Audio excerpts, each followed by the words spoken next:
It's time for the first minor league update of the season. We're starting things off with the AAA Sacramento River Cats taking on the Salt Lake Bees, who are sending out the recently demoted Mike Leake to make the start, and he'll be opposed by one of the pieces that came over in the Brandon Beachy trade in the right-hander Corey Abbott. Take a look at the River Cats lineup 1-2-9, as well as the Angels lineup 1-2-9. We'll start things off top half of the second inning. Abbott on the hill gives a low pitch to Joe Adell, the Angels' top prospect, who sends this out to right center field. That'll land at the track up against the wall. Adell's got some wheels, so he gets his fleet feet into third base with a stand-up triple. After that, Kevin Smith would then pop up to right field. Joe Gray Jr. camped under it. They do not test his arm, even though Joe Adell is quite fast. So it's one down now, runner on third. The catcher Briseño then hits a ball over the leaping glove of Ricky Ruff at third base. RBI single, Salt Lake takes a 1-0 lead. After that, it would be Jones who grounds into an inning-ending 4-6-3 double play. Mooney to Sosa over to Mejias Breen at first base. And now in the bottom of the second, Ricky Ruff hits a fly ball to right field. And the catcher, or the pitcher I should say, playing right field, clearly not a catcher, as he is not catching that one, hits off his glove, and that's going to allow Ruff to get into third base. After that, Jing to Jang hits a ground ball over to first, and for whatever reason, Ruff did not go on his own, so it's going to be still runner on third with one out now, but Ruff does go on this ground ball as Duggar gets him in on the grounded RBI to tie the game 1-1. Top half of the third now, the pitcher Forrest Way at the plate, who's playing right field, hits a little dribbler down the third baseline, and Jin DeJang shows off the defensive prowess as he throws him out at first base.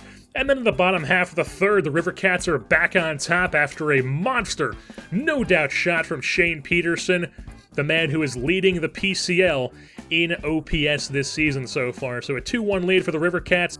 On to the top of the fifth, where Kevin Smith comes to the dish, lead things off. He's going to hit one down the left field line that'll get into the corner. Mark Strange will get to that one. He'll get it into the cutoff man with his noodle arm. So runner on second base brings up Briseño, who's going to ground out over to first base. Mejias Breen makes the play, but the runner does move up to third base. And then Jones would come to the plate, hits a ground ball that would get the runner in as the infield was not in, and that ties the game up at 2.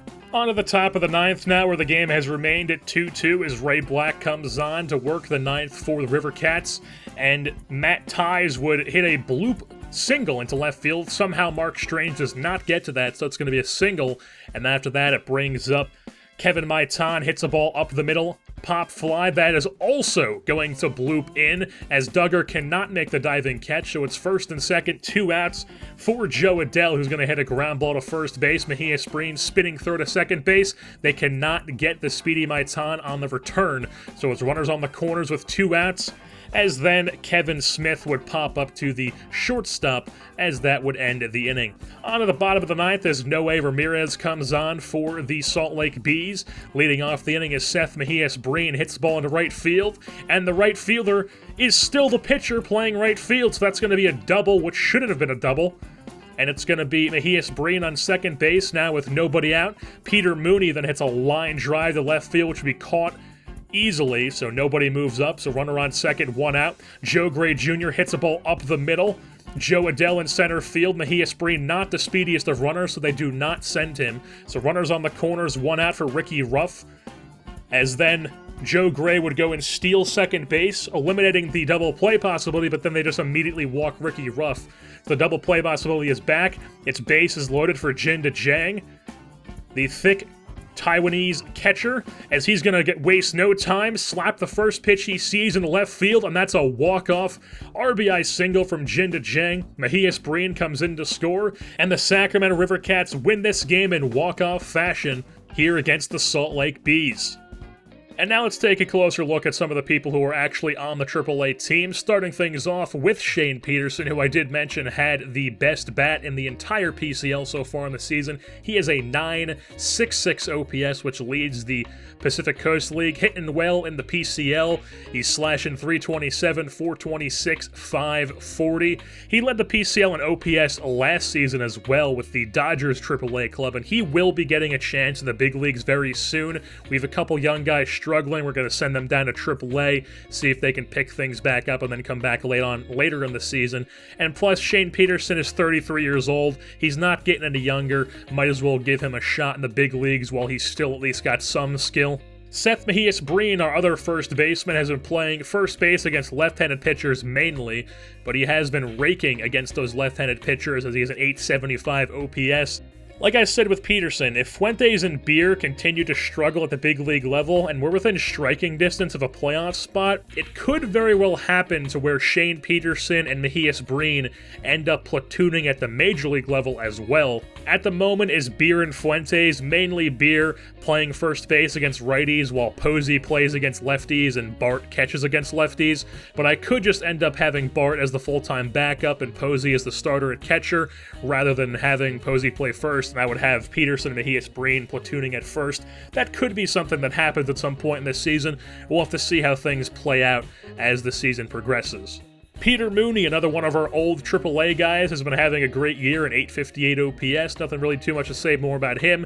Not really sure what future he has in the organization, but he is a guy who hits in AAA.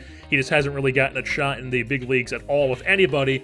So who knows, maybe this season he could end up in the big leagues doing something for us, but something would have to happen for that to happen.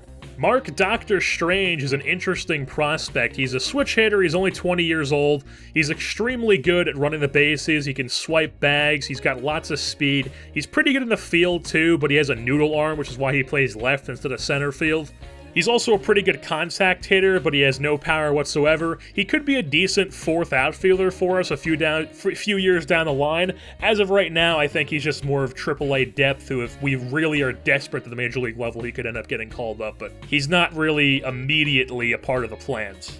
Ricky Ruff is not having a great year. He's a guy who has good contact, decent power against righties, and he's really not good against lefties despite being a switch hitter. He is very good in the field, though. He can play anywhere in the infield. He's a guy that when I drafted him, I was like, wow, this guy's pretty good. I was pretty much blinded by how good his contact versus righties was immediately, but actually looking at his stats right now, he's really not the greatest, because he has contact against righties, and everything else is pretty either mediocre or below average. So he is a guy who's still young. You never know what could happen, but he's not really a guy that I'm trying to, force into any position at the major league level. Then, of course, we have Joe Gray Jr., who I very recently did a prospect profile on. He's gotten off to a slow start. Not too worried about him. He should be fine. Jinda Jang has actually been the best hitting catcher on our team so far. You saw in the video, he walked it off on a slap single. He has an 840 OPS so far in the year with only 43 ABs, though, so a small sample size, and he's been in our organization since Season 1. He's pretty good defensively ratings-wise, but he's not great offensively ratings-wise. He's also not on the 40-man roster. That spot as the third catcher in the organization has belonged to Chase Numata, who has not exactly proven he should be the third catcher, as he has a 541 OPS over 145 ABs in AAA, which is just not great. So like I said, he is the third catcher, he's the starting catcher in AAA, he is on the 40-man roster. Hopefully he can turn it around. He does have an interesting skill set as a player. He's a pretty speedy catcher, he's pretty good defensively, not the greatest blocking, but the other stuff is pretty good. And he's got okay hitting stats. Obviously, he's not needed to the major league level as we have Posey and Bart right now. But I mean, if something ever happened, Chase Numata would be the guy who gets called up because he is the one on the 40-man roster. Now on to Sheldon Noisy, who has been off to a very not ideal start. He spent most of last season with the A's AAA team and he raked all year long in AAA, but he has not been very good this year. And generally, I have pretty high confidence in these high-disciplined players to turn it around when they're struggling, so I'm not too worried about Sheldon Noisy. Avellino is a guy who did not get off to the greatest start stats-wise, and then also he got hurt. He broke his hand, so he has not been playing for quite a while. And he's a guy who's been up for a cup of coffee every year of this franchise during September, and as a result of that, he has no more minor league options, so when he gets called up again for September call-ups, he will not be able to get sent back down without clearing through waivers. So I'm really not sure what his future in the organization is. I don't really think he has a long-term future as anything other than a depth outfielder if we keep him around. He's one of those guys who was a pretty decent-looking prospect in Season 1 when our system was completely barren. Not so much now that we have quite a decent system with pretty good prospects throughout at pretty much every position. Now onto the pitching side of things, we've got Jay Gruen, the lefty from Barnegat, New Jersey. He's been okay in AAA, 3.71 ERA, 4.05 FIP over 60 and 2/3 innings pitched. And then there's Braylon Marquez, the lefty who came over as the main piece of the Brandon Beachy deal. He's off to a very solid start in AAA. A 2.97 ERA, a 2.91 FIP, and 59 strikeouts over 57 and 2/3 innings pitched. He probably deserves a shot in the big leagues. We just don't really have room for him in the rotation at the moment. He might end up getting a spot start here and there at some point throughout this season in the big leagues, but then get sent right back down afterwards. The thing is, I'm not really sure if I want to start his service time this season if he's not going to be playing if he's not going to be a regular member of that rotation. So even if he doesn't end up getting called up to the big leagues until September, he is a guy who I still have a plan for him to be a part of the rotation next season when 2 more spots open up in the rotation when Johnny Cueto and Tyler Anderson leave in the offseason. Corey Abbott is the other guy in the Brandon Beachy trade, a C-potential prospect. He's also having a good year. He's absolutely nothing flashy about Corey Abbott, but he's across the board pretty decent, and who knows what can happen with him. He's already like a 68 overall C-potential. I think he's like 24 or 25, so I mean, he's not a guy who's going to be young when he gets to the big leagues, but he's a guy who could possibly put together a few seasons. One of those C-potential guys who, if he has like a monster year for development, he could end up being a pretty good pitcher. On the bullpen side of things, you've got Ray Black, who has actually been very effective in AAA so far, and he's also not walking a ton of people either, which is good to see because that's always been his issue. And if we continue to have bullpen issues at the major league level, he could be a guy who gets the call to the big leagues. But speaking of walking issues, Brandon Finnegan, who has a pretty good FIP, he's been striking out a decent amount of people, has also been walking a shit ton of people. He's got like a 7 walks per 9, which is just not good at all. So Brandon Finnegan, not what you like to see from him, so he's not really being considered for a major league bullpen spot at the moment. Carson Fulmer, however, is a guy who's been pretty good as a reliever in AAA. He was pretty good as a starter last year. He's a guy who, ever since we signed him, I was like, wow, the White Sox really messed up getting rid of this guy. He's an A-potential guy, former first-round draft pick. But I mean, we're in 2021, it's season 3 of this franchise, so he's had 3 seasons of development, 2 with us, 1 with the White Sox, and he's still like not a guy who like stands out on paper as like this guy should be in the major leagues. It's really just his A-potential, and then his age, which just keeps going up, and you're just like, that age is really going to make it so he doesn't develop that much. So he's just kind of been there. You know, he's not really someone I'm looking at to be like a major part of anything. He's just kind of there in AAA as an option if we do want him. Now on to the AA game, as the Richmond Flying Squirrels are going to be taking on the Hartford Yard Goats at All-American Park, as Hartford is sending out the right-hander Will Gaddis for the 11th time this season, and taking on him will be Antoine Hinojosa, making his 10th start of the season for the Flying Squirrels. Take a look at the Richmond lineup 1-9, as well as the Yard Goats lineup 1-9. We'll start things off bottom half of the first inning. Fernandez leading off the game for the Yard Goats is going to get locked up on a 93-mile-an-hour fastball, could not pull the trigger. And then for the final out of the inning, it would be Mundell chasing a slider out of the zone for strike 3. On to the top half of the second, it's Braxton Davidson who's going to launch a ball into the air in right field, as that's going to be over the fence for a solo shot. Braxton Davidson puts the Flying Squirrels up 1-0 with his 10th dinger of the season. On to the top of the third now, where Dominic Miraglio, the catcher, checks his swing. That's going to be ball 4, so he'll take his base. Then Hinojosa, the pitcher, lays down a bunt, moves over to Miraglio, so he's on second base with 1 out. Brings up Tito Polo. Pitch gets away from the catcher. Miraglio moves up to third base, so runner on third with 1 out. Polo would then hit a ball to deep right center field. That is going to be caught, but it's going to be enough to tag up Miraglio from third base as the Flying Squirrels extend their lead to 2-0. On to the next inning, the top of the fourth now. Davidson shows off his plate discipline as he draws a walk, so he's on first. Reynel Delgado, next batter up, his first pitch swinging, hits a laser into that right center field gap. He is going to not stop at second. Davidson's going to score from first base. That is an RBI triple for Reynel Delgado. It's a 3-0 lead now. Jordan Grosshans then grounds out to shortstop. but it drives in the run. It's now a 4-0 lead for Richmond.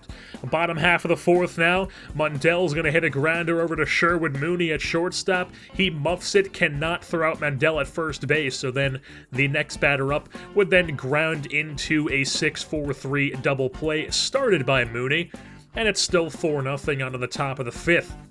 Miraglio is going to get on base a different way this time, as he actually hits the ball into the gap in left center field. That's going to be a double for the Flying Squirrels catcher.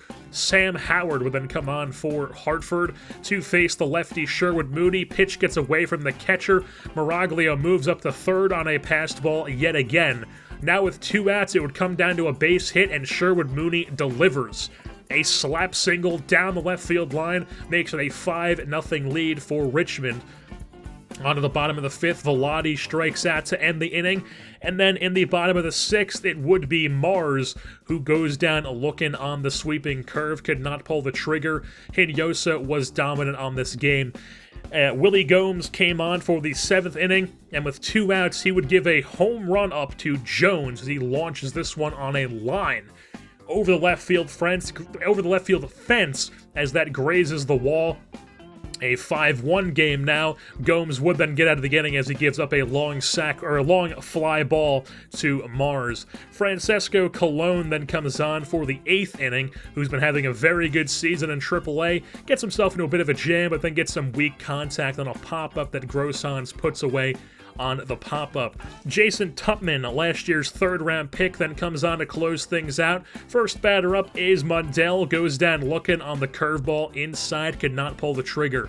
After that, on 3 pitches, it is Weeks going down swinging, and then after that it's going to be a weak fly out to right field off the bat of Jones. A 1-2-3 inning worked by Tupman ends this game as the Richmond Flying Squirrels win this game easily over the Hartford Yard Goats by a score of 5-1. Hinojosa gets player of the game honors. He went 6 innings strong, struck out 5, gave up no hits and no runs. He did walk 2 though. He just did not have any stamina left whatsoever. On the offensive side of things, there was Braxton Davidson, who was 2 for 3 with a home run, scored twice on the day. Raynel Delgado was 2 for 4 with a triple and a double. And then Dominic Miraglio scored twice. He had a walk and also a double. But now let's take a closer look at some of the prospects at the AA level for us in Richmond. Start things off with Sherwood Mooney, the second Mooney in our organization. He was actually our 2nd-round pick in last year's 2020 draft. He is an 838 OPS, which is the best on the team among everyday players, and he is among the league leaders in batting average, OPS, and stolen bases in the Eastern League. He's a guy who will be getting a prospect profile quite soon, so I'm not going to go too deep into Sherwood Mooney. Zach Green is hitting well again in AA. He's not playing every day, but he is getting a decent amount of plate appearances. But he is a 27-year-old first baseman. He can't hit above AA. Whenever he's in AAA, he just completely shits the bed. He also plays a position that we have a total logjam at. We have just a bunch of guys who are all around the same skill level. He's also basically a worse version of Seth Mejias-Breen, a right-handed hitting first baseman who doesn't have plate discipline, while Seth Mejias-Breen does have plate discipline. I doubt he's back for 2022. He could be a guy who is traded at some point in a minor league for minor league trade, fill a different hole in the organization that we need rather than having another first baseman that's just taking up spot, and maybe trade him to an organization that could use some first base depth. Lorenzo Ordonez was our 1st-round pick last season. He got off to a solid start, but he fractured his shin, so he has not been playing. He will be getting a prospect profile whenever he gets off the IL because he is the number 5 prospect in all of baseball on a list that is completely dominated by the San Diego Padres. Tyler Stevenson has been solid so far this season. He's officially moved to a corner outfield spot. He's no longer a catcher. If we end up in the hunt during the trade deadline this year, if we're in the running for like a wild card spot, or if we actually have a spot at the division or a chance at the division, he could be traded at the deadline for something to help us improve, because he is a guy who's 24 years old and he's starting to get to the not ideal age for a prospect, but he is a B potential prospect, so he does have pretty good value. Reynel Delgado is a guy who I really haven't talked too much about in these minor league updates. He came over in the Sam Dyson to Cleveland trade in Season 1. He has been decent to start the year. He's been pretty good over the past few seasons in AA. He will eventually be getting his own prospect profile, maybe not this year, but probably next year. Braxton Davidson, he came over in the Carlos Gonzalez to the Braves trade last year, and he has been hitting homers in AA. He just hasn't been getting on base as much. He's also a high discipline guy though, so like I said in the AAA update, I am confident that the guys with high discipline will turn things around when push comes to shove. We've also got Nick Allen in AA, who came over as a throw-in in the Madison Bumgarner trade. I knew he would never be a great offensive player, but I mean, he's been beyond bad at the plate ever since we got him. He is currently a sub 500 OPS. That is an OPS in the 400s. He is very slick in the field. He's got beat potential. He's still only 22, but I really just don't think there is any improving for him at the offensive side of his game. And we already have a guy who is pretty much useless offensively and good in the field, who is closer to the major leagues than he is in Edmundo Sosa. But I mean, hey, I guess he's worth keeping around as like depth throughout the organization, but I really doubt he turns out to be anything more than that. And then to wrap up the hitters, you've got Dominic Miraglio, who was signed in the offseason to be the AA catcher. He had a good game in the video. He's been okay on the season. He's nothing too special. Now on to the pitching side of things, where you've got Ben Madison, who's having a pretty great year in AA, a 2.40 ERA and a 2.73 FIP. He's actually got the 5th best ERA in the Eastern League, and he will be in AAA at some point this season, as he is pitching too well in AA to not end up getting called up to AAA. Sterling Sharp is a guy who has been okay in AA. I would ideally like him to be in AAA because he's just that age, and he's also been in AA for quite a while. So once a spot opens up in AAA, him and Ben Madison will be up in AAA. Antoine Hinojosa, the starter in the video, has a 2.08 ERA and a 3.27 ERA. He was very good in the video, felt very fun to use, has a lot of different pitches to use.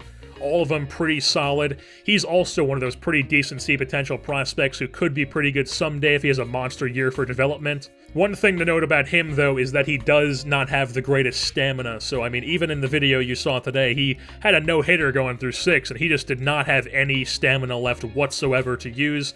And onto the bullpen side of things, you've got the 3 main relievers in AA who are all probably going to be in AAA at some point this season. You've got Jason Tutman, who is our 3rd-round pick last season, 4.73 ERA, but ignore that. It's misleading as a 2.25 FIP. He's already a mid-70s overall, though that is morale-influenced, and he has a beat potential.